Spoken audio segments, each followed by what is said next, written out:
Today, we're tackling a fascinating and sometimes unsettling topic. What you see in a company's financial statements isn't always the full picture. It really makes you wonder, doesn't it?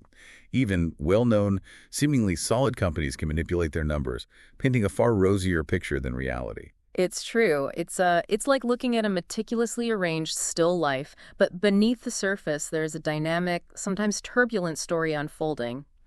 Our mission today is to equip you, our listener, with the knowledge to look beyond that surface, understand those hidden financial risks, and, well, appreciate the mechanisms that can actually bring corporate misdeeds to light. That's our goal for this deep dive. We've pulled insights from a range of sources: in-depth financial analysis, expert accounting advice, insights from whistleblower organizations, and, of course, some truly mind-boggling real-world corporate scandal case studies. We're going to uncover how companies cook the books, from subtle accounting maneuvers to outright fraud, and crucially, how you can spot the warning signs. So let's unpack this. While virtually all companies engage in accounting procedures designed to, optimally reflect their performance, the line between aggressive but legal accounting and outright fraud can be very thin. Factors like greed, desperation, immorality, and bad judgment, that's often what causes executives to cross that line. And when they do, the impact can be devastating. We've seen it with extreme examples that really rocked the financial world: Enron, Adelphia, WorldCom. These companies cooked the books, claiming billions in assets that simply didn't exist. It created financial shockwaves, didn't it? Absolutely. It was in the wake of those major scandals that the Sarbanes-Oxley Act of 2002 was introduced. This federal law enacted comprehensive reforms aimed at publicly held corporations, their internal financial controls, and their financial reporting audit procedures, largely designed to rein in these wayward companies. So that was the legislative response, trying to put some guardrails up. But on the ground, how exactly do companies pull these elaborate deceptions off? What are the specific tactics they use to manipulate their numbers? Our sources lay out 8 critical maneuvers. Let's pull back the curtain on the first major trick: accelerating revenues. Right. This is when a company books lump sum payments as current sales, even if the services are provided over many years. Imagine a software service provider that gets an upfront payment for a 4-year contract but records the entire payment as sales for the period it was received. The more accurate way, of course, would be to spread that revenue out over the 4 years.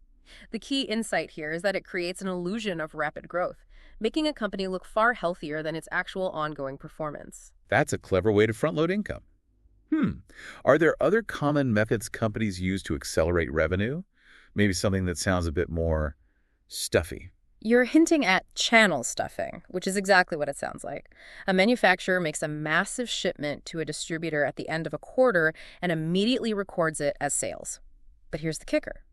The distributor often has the right to return any unsold merchandise. So until those goods are actually sold to the end consumer, they should really still be classified as inventory, not sales. This inflates current sales figures, hiding potential demand issues or overproduction. Fascinating how they play with timing. What about the other side of the ledger expenses? Can they manipulate those to make things look better? Oh, they certainly can, and it's called delaying expenses. A classic example cited is AOL back in the early 1990s. When they were distributing all those installation CDs, they capitalized those marketing costs, treating them as a long-term investment to be expensed over years.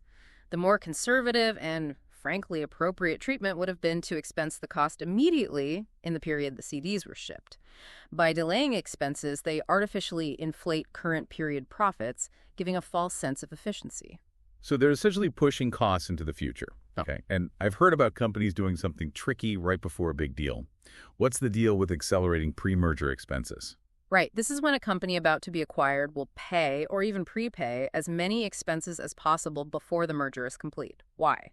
Because after the merger, the combined entity's earnings per share, or EPS, will appear artificially higher compared to past quarters because those expenses have already been booked in the previous period.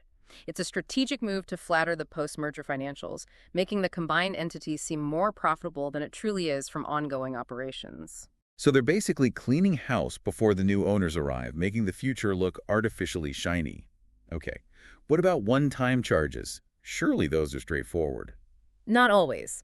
The next manipulation we see is with non-recurring expenses. These are supposed to be truly one-time charges, designed to help investors better analyze ongoing operating results. But some companies take advantage of these each year.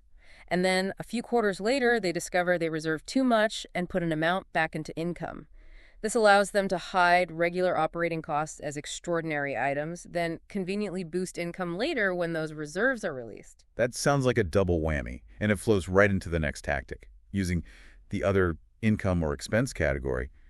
How do companies hide things there? This category can hide a lot. Companies can book those excess reserves from prior charges here, or even hide other expenses by netting them against unrelated income sources, like selling old equipment or investments. It makes the numbers look cleaner than they are by obscuring ongoing operational expenses within a less scrutinized part of the income statement.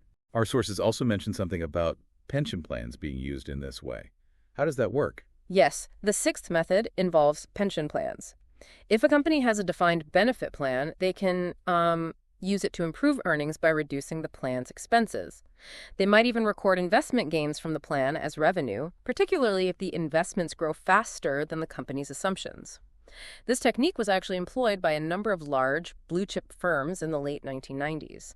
The crucial point is that a pension plan, designed for employee benefits, can be manipulated to inflate reported earnings, masking core business performance. This one sounds particularly insidious. Off-balance sheet items. What exactly are these, and why are they so problematic? Well, this is where companies create separate subsidiaries that aren't wholly owned by the parent company. These subsidiaries can then house liabilities or incur expenses that the parent company wants to keep hidden from its main financial statements and, by extension, from investors. It's a way to hide debt or risky assets, making the parent company's balance sheet appear stronger and less leveraged than it actually is. And the most complex version of that is the synthetic lease. Can you walk us through that, maybe with an analogy? It sounds incredibly intricate. Okay, think of it like this. A company needs a new building, but they don't want the massive loan they'd need to buy it showing up on their financial statements, making them look heavily indebted. So they set up a separate, tiny, almost invisible company, a special purpose entity, or SPE. This little company buys the building and then leases it back to the parent. On paper, it looks like a simple rental, right? So the huge debt obligation of actually owning that building stays hidden off the main balance sheet, even though the parent is effectively committed to buying it later. It's like having a mortgage for a house, but telling everyone you're just renting it completely misrepresents the company's true financial commitments and risks. Wow, that is complex. So we've talked about these elaborate ways companies can manipulate their books. Here's where it gets really interesting. How can you recognize the basic warning signs of falsified statements? Because while the truly granular details are often hidden, even from experienced accountants, there are red flags in financial statements that can point to these manipulating methods. Exactly. When you're conducting a financial statement review, these are critical areas to scrutinize. For instance, consistently declining profit margins can suggest underlying operational inefficiencies, rising costs, or maybe increased competition. This indicates a core business struggling, which might prompt management to, manipulate numbers. So if they're not making money efficiently, that's a clue. And what about aggressive or creative accounting practices? What should we look for there? Unusual treatments like aggressive revenue recognition or strange expense timing are a big warning sign that something might be off. They signal that management is stretching the rules to present a more favorable picture. And excessive debt levels are pretty straightforward, I assume. High debt-to-equity ratios? Correct. They're a straightforward indicator of potential financial instability. Too much debt means a company is more vulnerable to economic downturns or rising interest rates. Another key flag is inconsistent or negative cash flow. If a company reports strong profits but isn't generating actual cash from its operations, there's a disconnect that needs investigating. Profits can be faked, but cash flow is harder to manufacture, making it a reliable indicator of underlying health. That's a powerful point about cash flow. What about the people who are supposed to be checking these numbers, the auditors? What should we watch for there? You should pay close attention to frequent auditor changes. That can indicate disputes or transparency issues, especially if those changes happen during periods when financial statements are being restated. It often suggests management is shopping for an auditor more willing to overlook questionable practices. Also, overstated revenue or assets often show up as a significant gap between reported profits and actual cash flows, suggesting inflated values. This is a classic sign of cookbooks, as reported profits don't translate into real money. Beyond the numbers, are there qualitative signs? like management behavior. Absolutely. Integrity and ethical concerns within management are huge. Unethical behavior or conflicts of interest can undermine the reliability of all financial reporting. A dishonest culture at the top can permeate the entire organization and its financial disclosures. Also, keep an eye out for unusual inventory levels, which could signal production issues, sales challenges, or even obsolete stock. Too much inventory might mean sales are slowing, prompting management to artificially inflate revenue. And if a company isn't doing well generally, does that make it more likely they'd engage in this kind of behavior? Often, yes. A declining market share or revenue trends can point to competitive pressures or weakening demand, making aggressive accounting more likely as management tries to mask underlying problems. Desperation can be a strong motivator for financial misrepresentation. And if there are sudden changes in accounting policies without clear justification, that could be an attempt to manipulate financial results. Legitimate changes are explained, suspicious ones are often introduced to flatter numbers. What about transactions that are a bit too close to home? You're referring to related party transactions, unusual or undisclosed deals between a company and entities closely connected to its management. These can distort financial results and hide transfers of value, often for personal gain. And finally, linking back to what we just discussed, significant off-balance sheet items are a major red flag. That's a huge one, because these items, like the synthetic leases we just touched on, can completely obscure a company's true liabilities. But here's the thing. While synthetic leases are complex, the most pervasive and often most overlooked example of these hidden debts are actually basic operating leases. Let's really dig into why these seemingly innocuous rental agreements can be such a massive warning sign. Indeed. Hidden debts are essentially debt-like liabilities that don't appear on a company's balance sheet, unlike, say, a standard bank loan or an underfunded pension. Operating leases are rental agreements for assets like stores, airplanes, or maybe locomotives. The company commits to these future rent payments, but they don't appear as debt on the balance sheet. This is problematic because future lease payments are a very real, non-cancelable financial obligation, even if they aren't explicitly called debt on the balance sheet. So why does this matter to you as an investor or someone trying to understand a company? Because ignoring them means you can mistakenly think a company is safer or performing better than it really is. For example, the retailer B&M had over $800 million in future rent payments, a massive liability not shown on its balance sheet. This hides financial risks and overstates return on capital employed, or ROCE. Ultimately, it means the company has far more obligations than its balance sheet suggests, impacting its true financial health and efficiency. Okay, so how can we actually put this into practice? What tools can we use to figure out the true picture when a company has these hidden debts? To analyze companies with these hidden debts, you can use a few key tools. First, calculate the fixed charge cover. This ratio takes a company's earnings before interest and taxes, or EBIT, adds back annual rental expense, and then divides that by the combined rental and interest expenses. For B&M, this was about 2.1 times back in 2015. And our sources say that anything below 1.25 times is a real worry. This ratio has been a great indicator for spotting troubled retailers in the past, like HMV, Game Group, and Woolworths. They were ultimately crippled by the rental commitments, even if they didn't have huge amounts of debt explicitly on their balance sheets. It's a powerful early warning system for companies over-reliant on rental agreements. You can also estimate hidden debt. One way is to discount the future lease commitments to their present value. A quicker, simpler method used by credit rating agencies is just to multiply the current annual rental expense by 8. This is a widely used industry rule of thumb to quickly estimate the lease's capitalized value. For B&M, using the discounting method, their hidden debt was estimated around £672 million.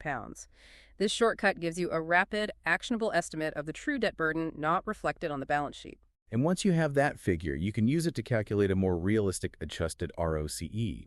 By adding the capitalized leases to the company's average capital employed, you get a much clearer picture.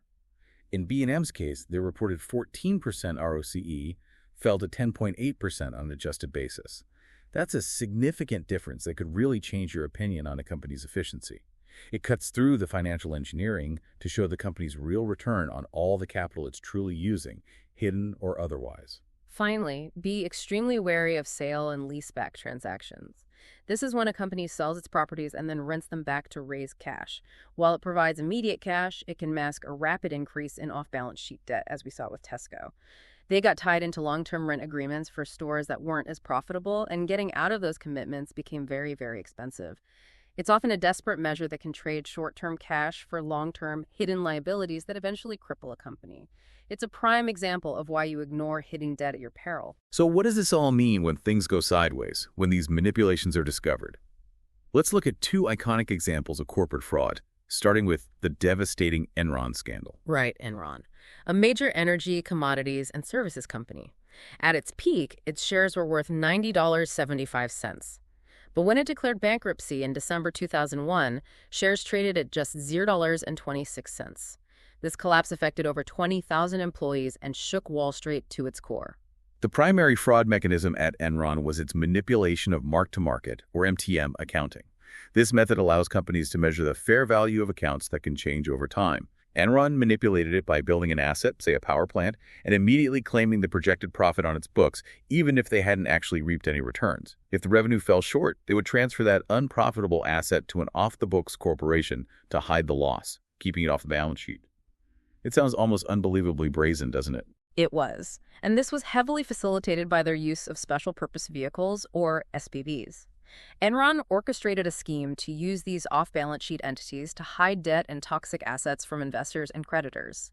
These SPVs were capitalized entirely with Enron stock, which directly compromised their ability to hedge if Enron's share prices fell. Crucially, Enron failed to adequately disclose the conflicts of interest in these deals. And there was a profound lack of oversight. Arthur Andersen LLP, Enron's accounting firm and one of the largest in the U.S. at the time, approved Enron's poor corporate reports. By April 2001, many analysts were questioning Enron's earnings and transparency, but the alarm bells weren't loud enough or weren't heeded. It's a stark reminder of what happens when checks and balances fail. The consequences were dire. Shareholders lost $74 billion in the 4 years leading up to the bankruptcy, and employees lost billions in pension benefits. Executives like Jeffrey Skilling received a 14-year prison sentence, and Andrew Fastow, the CFO, pleaded guilty and served over 5 years. Arthur Andersen itself was found guilty of obstructing justice for shredding Enron's financial documents, a conviction later overturned on appeal, but the firm was deeply disgraced and effectively dwindled into a holding company. Moving from energy to healthcare, let's turn to the Theranos case. This one feels very recent and relevant to that whole Silicon Valley mindset of fake it till you make it. Elizabeth Holmes founded Theranos at just 19 years old, promising to revolutionize blood tests with tiny samples via her Edison machine. She quickly became the youngest self-made billionaire with her company valued at $9 billion. Quite the story. The fraud at Theranos was simple but profound. The Edison machine failed to deliver on its promises. It provided unreliable or just plain false results. And the company concealed its reliance on third-party Siemens equipment to run most of its advertised tests.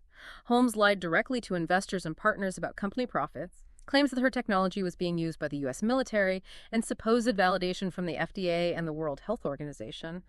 Just layers of deception. And the internal culture there was reportedly corrosive, rife with distrust, psychological pressure, and lies. Employees who tried to raise concerns, documenting errors, or pointing out issues with the Edison were ignored, pressured, or outright fired. It was a complete breakdown of internal ethical conduct, wasn't it? It truly was, and this raises an important question. With all these complex schemes and internal suppression we've seen, who does step forward when companies were cooking the books and ignoring their own internal warnings? Well, what's fascinating here is the power of whistleblowers. Our sources confirm that whistleblowers are the single most effective source of information in detecting corporate fraud.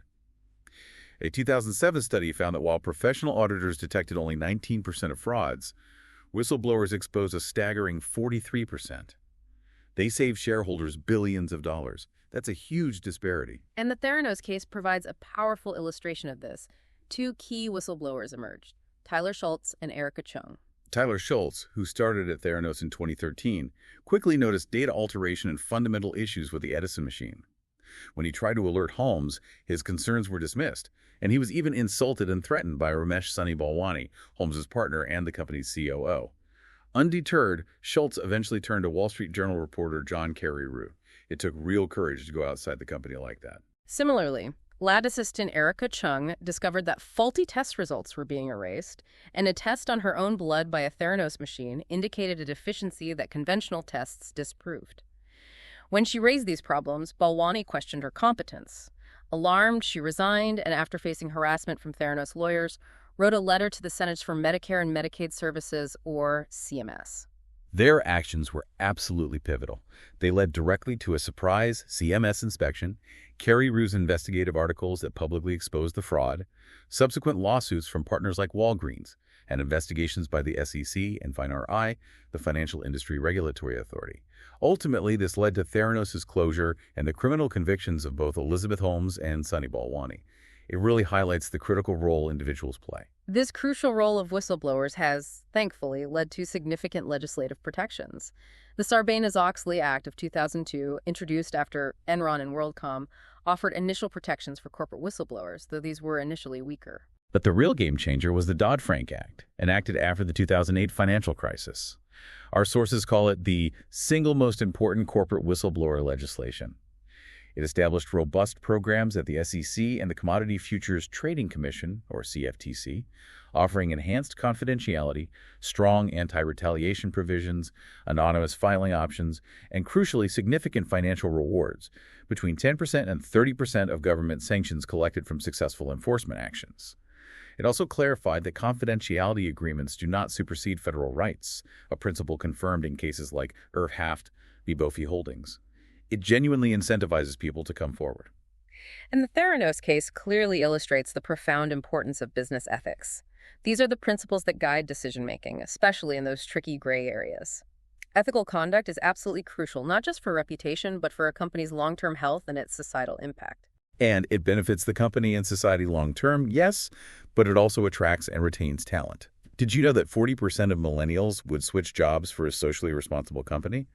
It also helps prevent what's called moral disengagement, the act of convincing oneself that wrong actions aren't actually wrong. It's about building a culture where doing the right thing isn't just a rule, but a core value. And the consequences of neglecting ethics are stark. Over half of the top 10 largest bankruptcies between 1980 and 2013 resulted from unethical behavior.